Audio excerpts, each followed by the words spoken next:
So, Harmony, thank you so much for taking the time out today to be a part of our community and practice channel here on YouTube. On behalf of Setsi, we thank you so much for your leadership today.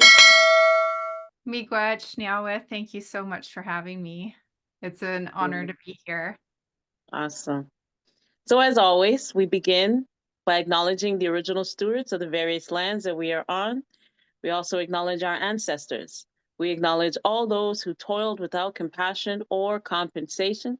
We acknowledge all the elders and community stalwarts whose shoulders we stand on as we build, share, learn together for our collective liberation and sovereignty. So, if you can please do us the honors by introducing yourself to our listeners and viewers and tell us about your amazing work. Bojo, Naugijigokwe Dishnakaz, Migizi and Dodam, Wasaksin Donjaba, Minwa Sholik 40, Bodowadmi, Minwa Haudenosaunee, Minwa Ukrainian, Nishnawbe Kwayandao, Ninga Ejechige, and Anishinaabe Young.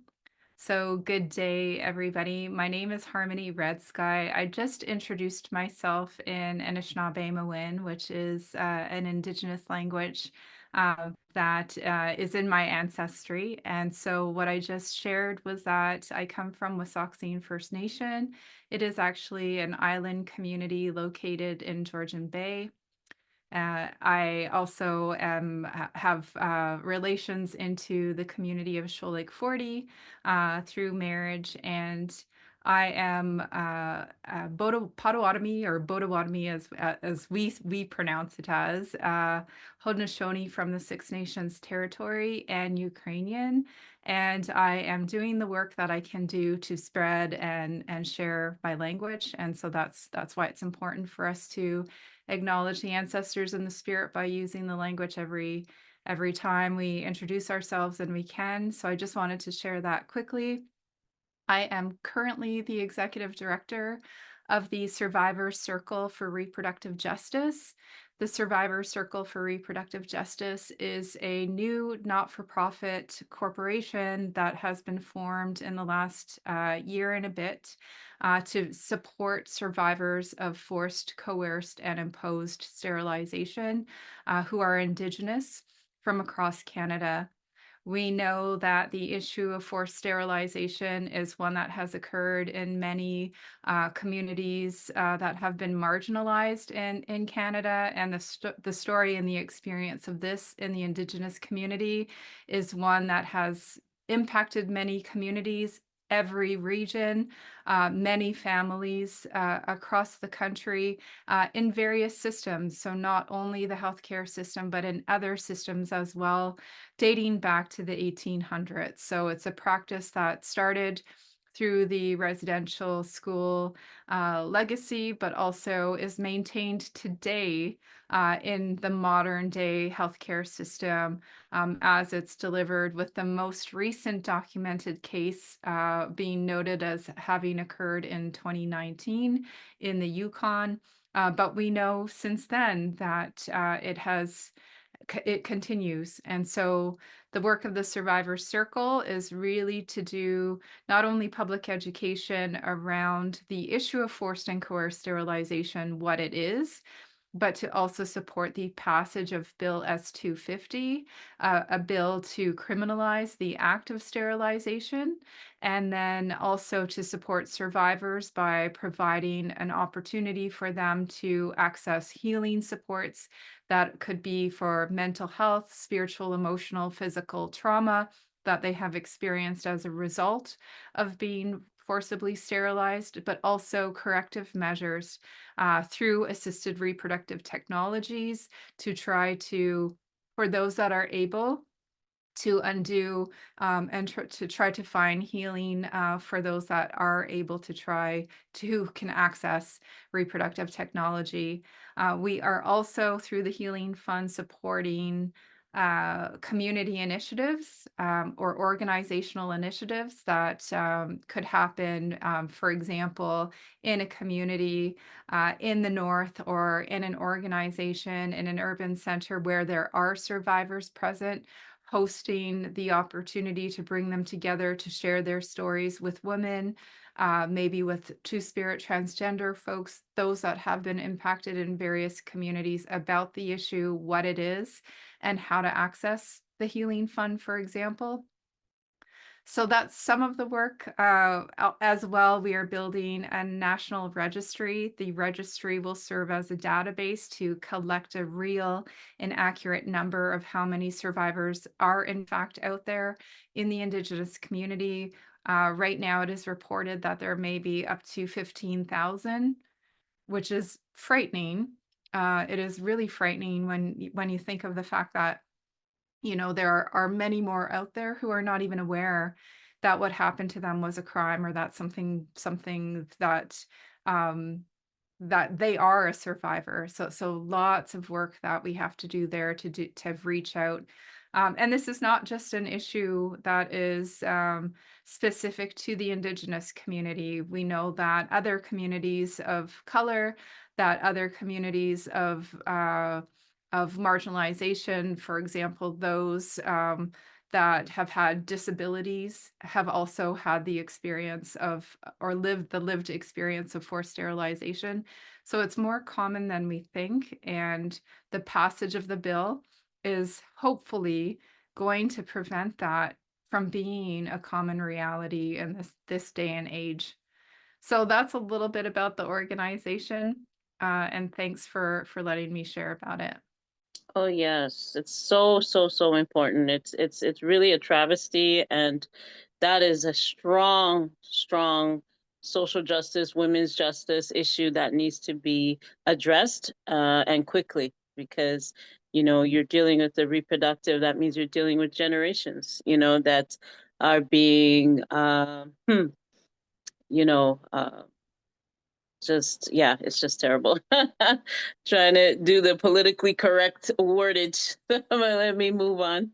But thank you so much for sharing that. We really appreciate it. So can you please articulate, like, your personal, like, what is your passion behind it? Like, what's your personal mission on this topic we're discussing? Yeah.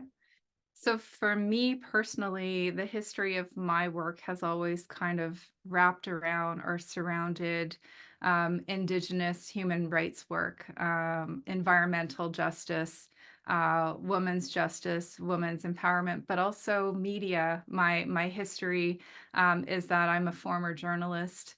And have always reached out to and given platform to issues that not everybody's aware of, but also to raise the voices of those who often need that support to be able to share and tell their story. And so it was something that came to me in the form of, a couple of conversations over time, just starting to hear about the work as it was being developed and as it was happening, but really following the work of Senator Yvonne Boyer in the Senate, who had developed the bill as a private member's bill in 2022 and has worked to get that bill through the Senate. And it has just recently moved through the Senate and has now gone to the House of Commons. And so the passage of the bill S-250 around the criminalization of sterilization for sterilization is something that is acknowledging how uh, how dangerous and how harmful the Canadian health system has been for, and has stolen voice, and has stolen that choice away from often young. It has often been young mothers, young people through their experiences with the healthcare system, where it was either pushed on them, pressured, language barriers, cultural barriers, whatever it might have been, or in some cases, they weren't even consulted and they just went ahead and made these choices for them. So that really, to me, speaks of, the ongoing harms of genocide against Indigenous people. And in this case, one that is so deeply personal and specific to women and their ability to give life, to have that role and have that choice and that control and autonomy over their bodies. It's really hits close to home for many folks. And when people often hear about this issue, they can relate by thinking of maybe they know a family member or a friend where something like this has occurred. And so it's more common than we think. And so the work that we need to do around educating young people that they are in control of their bodies, that they make the choices, they make the decisions about what happens to them is entirely their own. And so there's a lot of work to do there, especially when you're dealing with a not only a community, but hundreds of communities across the country who have had a terrible history of experiences with the healthcare system and often will refuse to go and be proactive with their health because of that barrier that exists with the healthcare system. So it's often in those, emergency situations, or like in the example of childbirth, often what we see in many northern communities, almost every community across Canada, is that women have to leave the community and go into an urban hospital to have their baby. And for northern expecting mothers, they often have to fly out of community by themselves without the family support, go in and be away from the community for a few days, and often don't have those family supports there with them or advocates there with them to be able to support navigating through discussions like this. And in history, that's often when, they've been bombarded by nurses and doctors saying, hey, you have, multiple kids. Have you thought of this? Or you should do this, or we're going to do this, right? And so that history, it really speaks to not only the experience of systemic racism, but also environmental racism, that our traditional practices of midwifery and childbirth and community, that's one of the things that was taken. And so that's something that we we do want to support in this work as well, is that return of that traditional knowledge, but also those rights, that the public education around the knowledge around choice and body autonomy is up to the individual. Absolutely, 100%. Like the next question is challenges or barriers. Have you received any pushback or any challenges around the work that you do? Have you received any? And how have you overcome them if you have? Yeah. Well, I would say, and as you know, right now there are, uh, issues, or I would say even confusion around the concept of reproductive justice and what that means in Canada for people. It's often affiliated with the right to abortion or pro-life, pro-choice. But in this case, the issue that we're speaking of and focused on specifically is the issue of forced sterilization and valid consent. And so I think one of the challenges for us going forward is to do the development. And it was actually a recommendation that came out of the Scars That We Carry report that was developed out of the Senate, that was a recommendation. Yeah, so, the Scars That We Carry report had a recommendation around developing a national valid consent framework. And so the work that we do to build a standard around valid consent, increasing a standard around valid consent in Canada is going to be important, because right now there really isn't a whole lot. There is a definition that is supported through the Canadian Medical Association, but more recently there has been an emergence of some really important work out of BC through the First Nations Health Authority around valid consent. So that work that we have ahead of us will be a challenge.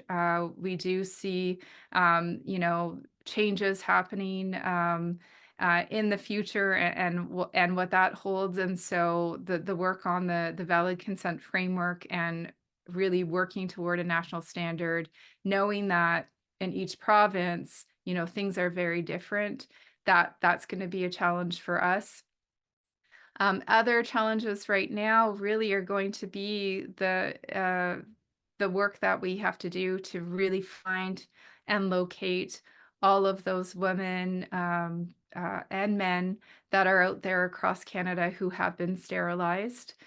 We know of a number of reports that identify pockets or clusters and regions across the country where there may have been thousands that have been sterilized through the residential school system or various government programs, but or through specific doctors that just, that was their the work that they did.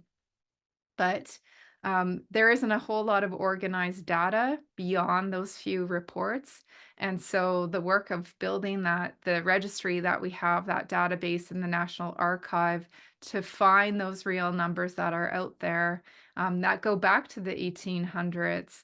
Um, it has been said that in Canada right now, there are over 15,000, and the number might get a whole lot bigger once we really start to find and locate survivors that are out there. Yes, and thank you for setting the differentiation between what's going on right now, like you're saying, the pro-life, pro-choice, and those things like that, to what you are zoning in on, which is very important. I mean, the amount of women that I've even studied myself that have gone through this trauma is just astronomical. So, this justice work, and like you said, the data that needs to be put into this so that they can actually see, in plain sight. Numbers don't lie. So once you put in the data to see, it is so important. We thank you for this work for sure. So what are some of the key priorities that you're working on right now? I So think we you just touched on some, but anything Yeah. else? Yeah. Yeah, we just launched the registry. Next week, we are launching a healing support fund. The healing support fund will support individuals for their mental health or physical healing that they may be seeking through the trauma they've experienced through of forced sterilization. So there's a healing support fund that does support individuals.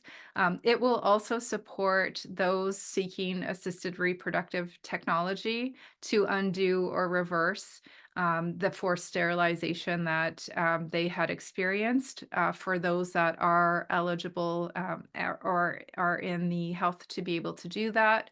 And then the third stream of healing support funding that we have looks at community projects and initiatives.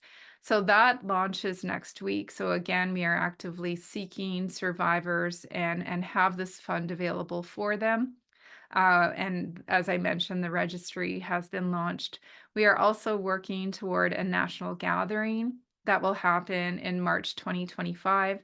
The national gathering will be an opportunity for survivors from across Canada to come together and to share their stories, not only with each other, but with with the nation, with Canada, on their experience of forced sterilization. It'll be an opportunity for them to access different workshops, different healings, what almost as a healing retreat or a land-based healing opportunity, as well as learn. So there will be lots of programming and learning opportunities as well, to really start to move folks to a place of healing through working through their trauma. As you know, trauma, we store it in the body in all kinds of different ways, and a lot of the time don't have the avenues to do that healing work. And so that's really what the circle is here for, is to support survivors to be able to move through their healing. Upcoming work, of course, will include future programming with survivors in various regions. We have developed a national registry. We are looking at doing a lot of translation and the inclusion of various culture and language into the work that we're doing to ensure that we are representative of all all parts of Canada. So that has been very important to us as well. And then forthcoming will be the development of uh, curriculum and research and education that may not exist yet on the issues of valid consent, on the issues of forced sterilization, on the issues of trauma healing for survivors who are going through this type of grief work, trauma work that, it doesn't exist. So we're going to often, probably going to need to develop some of that to be able to respond and to support a community of therapists and social workers that work with Indigenous people to actually address this type of trauma. And the international level, this is not, an isolated experience in Canada. This has happened in many countries and continues to happen to Indigenous and women of color in other countries as well, throughout Europe, throughout South America, throughout Africa. So there is a lot of allyship for us as well that can be sought with other organizations representing different nations and other countries as well. So a lot of international level work to do. Absolutely. That's fantastic. So let me ask you, how do you feel about the future of social impact in Canada? Good question.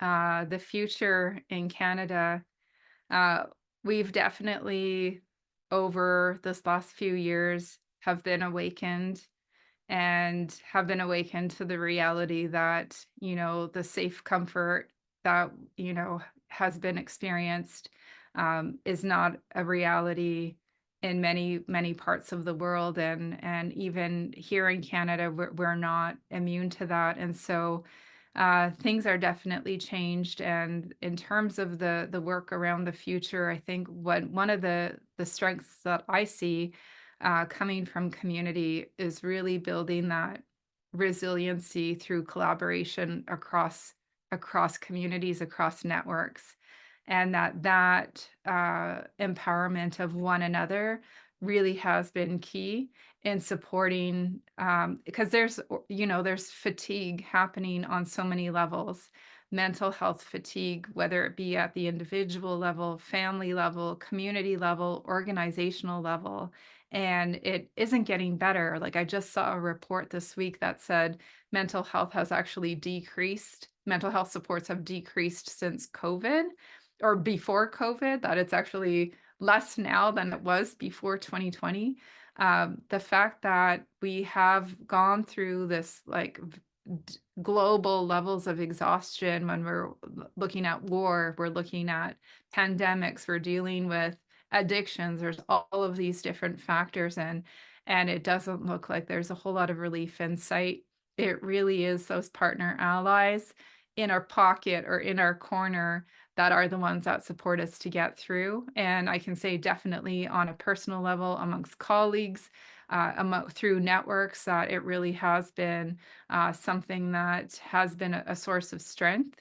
And that in this work that we're doing in building this new organization for Indigenous women and survivors from across Canada, that it really is that allyship across sectors, that it's not just those working in the healthcare system, but many systems that have a role in that social return on investment, that the work, you can only grow and heal when you actually face it, address it, and collaborate together around ideas and new strategies and ways to find solutions. And so I think, it's our resiliency that really builds us, but also it's the creativity and the resourceful approach of, not being reliant on this way or that way only.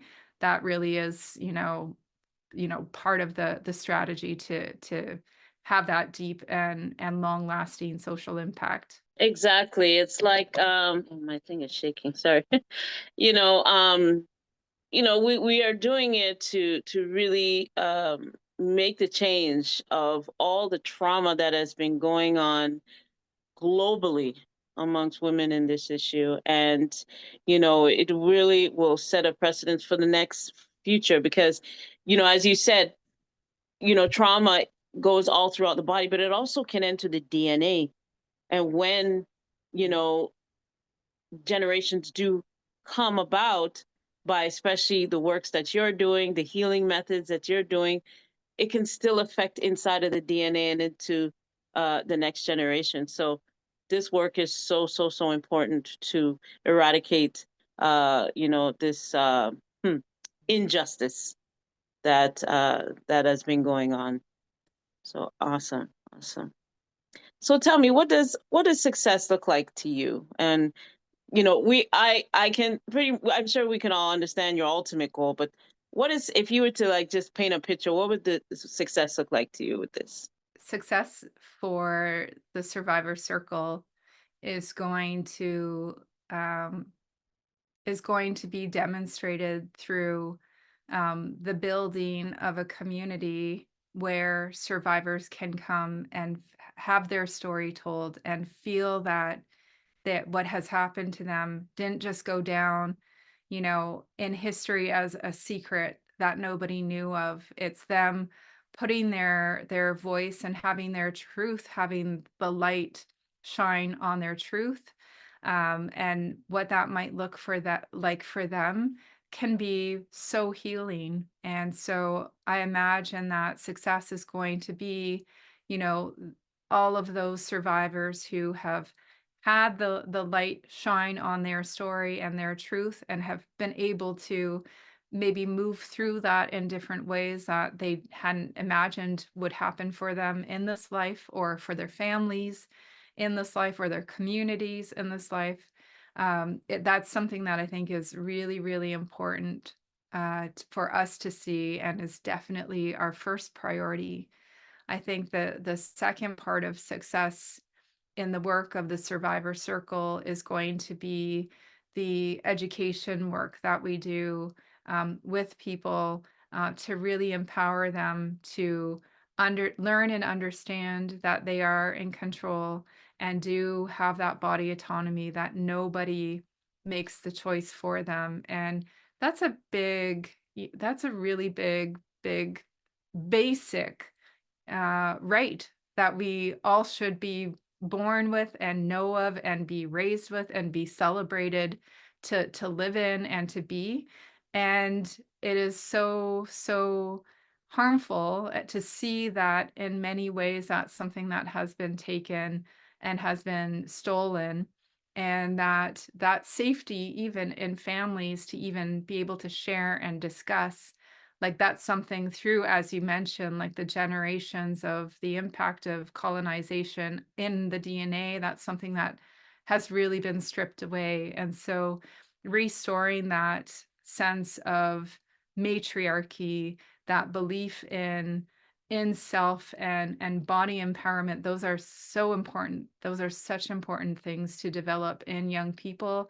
And so that'll also be, a sign of success, is to see, a generation, a couple of generations of young people who do fully understand their right to choose and to decide and live in that and walk in that, and are aware of those stories that the survivors have shared, that that is a reality that has happened in Canada, that it is part of the history, and that it's not a secret that nobody knows about. It's something that, we are all aware of, the part of the commitment of the Truth and Reconciliation Commission and the TRC Mhm. report specifically addresses the education around the history, but also around addressing systemic racism as it is experienced by Indigenous people.